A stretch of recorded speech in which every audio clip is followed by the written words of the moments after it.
Sabi niya, oo ma'am. Basta ganun. Kuya, English ka pala eh. Kanina pa ako nag-English oh. Wala akong anong gravy. Napagod na ako tumayo. Wala akong gravy.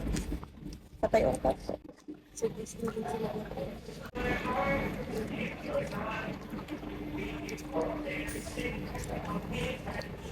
Dito ba? Chinese talaga sila. Pero hindi sila fresh. Masarap ng garlic rice. Sila nung... Ha?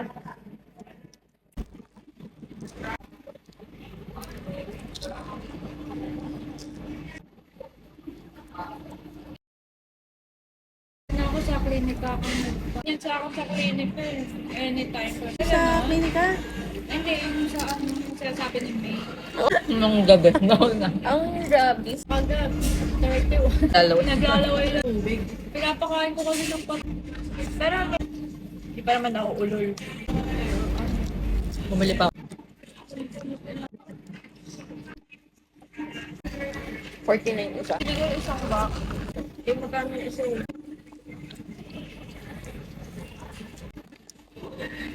Okay na. Heavy breakfast na yan.